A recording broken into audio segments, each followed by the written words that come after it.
اعوذ باللہ من الشیطان الرجیم بسم اللہ الرحمن الرحیم۔ السلام علیکم ناظرین، میں ہوں آپ کا ہوسٹ ابو بکر اور آپ دیکھ رہے ہیں ابو بکر اختر پلس یوسف زئی چینل۔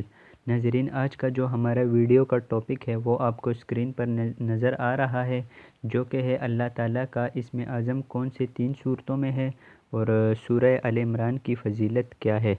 تو ناظرین، اسم اعظم کسے کہتے ہیں یہ بھی میں آپ کو آج کی ویڈیو میں بتاؤں گا، اور سورہ عمران کی فضیلت بھی آپ کو بتاؤں گا۔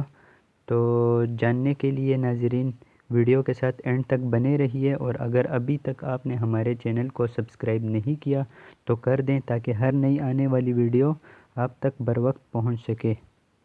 اور ناظرین، اگر ویڈیو آپ کو پسند آئے تو اس کو دوستوں کے ساتھ لازمی طور پر شیئر کر دیجئے گا، کیونکہ یہ صدقہ جاریہ ہے۔ تو چلیے چلتے ہیں اپنے آج کے ٹاپک کی طرف۔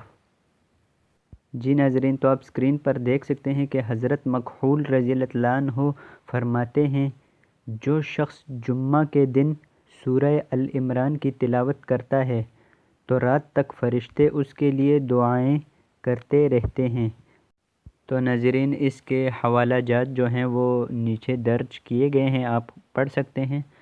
اور ناظرین، سورہ آل عمران کے بارے میں آپ کو ایک اور حدیث بھی سنا دیتا ہوں۔ حدیث آپ کو اسکرین پر دکھائی دے رہی ہے۔ حضرت نواس بن سمعان کلابی رضی اللہ عنہ کہتے ہیں کہ میں نے رسول اللہ صلی اللہ علیہ وسلم کو فرماتے ہوئے سنا، قیامت کے دن قرآن اور قرآن والے ایسے لوگوں کو لایا جائے گا جو اس پر عمل کرتے تھے۔ سورہ بقرہ اور سورہ آل عمران اس کے آگے آگے ہوں گی۔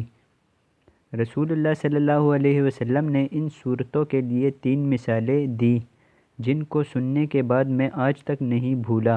آپ نے فرمایا، جیسے وہ 2 بادل ہیں یا 2 کالے سائبان ہیں جن کے درمیان روشنی ہے، جیسے وہ ایک سیدھ میں اڑنے والے پرندوں کی 2 ٹولیاں ہیں، وہ اپنے صاحب یعنی صحبت میں رہنے والے کی طرف سے مدافعت کریں گی۔ ناظرین، نیچے صحیح مسلم کا حوالہ دیا گیا ہے۔ تو چلیے ناظرین، ابھی میں آپ کو بتا دیتا ہوں کہ اسم اعظم کہتے کس کو ہیں۔ اسم اعظم ناظرین ایسے کلمات کو کہتے ہیں جن کے پڑھنے سے دعا فوراً قبول ہو جاتی ہے۔ تو اللہ تعالیٰ کا اسم اعظم جس کے ذریعے اگر دعا کی جائے تو قبول ہوتی ہے، 3 صورتوں میں ہے: سورہ بقرہ، سورہ آل عمران اور سورہ طٰہٰ۔ وضاحت: سورہ بقرہ اور سورہ آل عمران میں بھی یہی ہے، اللہ لا الہ الا هو الحی القیوم۔ سورہ آل عمران اور سورہ طٰہٰ میں ہے، اللہ لا الہ الا هو لہ الاسماء الحسنی، اور سورہ طٰہٰ کا حوالہ دیا گیا ہے۔ بعضوں نے کہا اللہ لا الہ الا هو الحی القیوم یہی اسم اعظم ہے، بعضوں نے کہا صرف الحی القیوم ہے۔ تو ناظرین، امید کرتا ہوں آپ کو آج کی ویڈیو بہت پسند آئی ہوگی۔ اپنا اور اپنوں کا خیال رکھیے۔ مجھے دیجیے اجازت۔ اللہ حافظ۔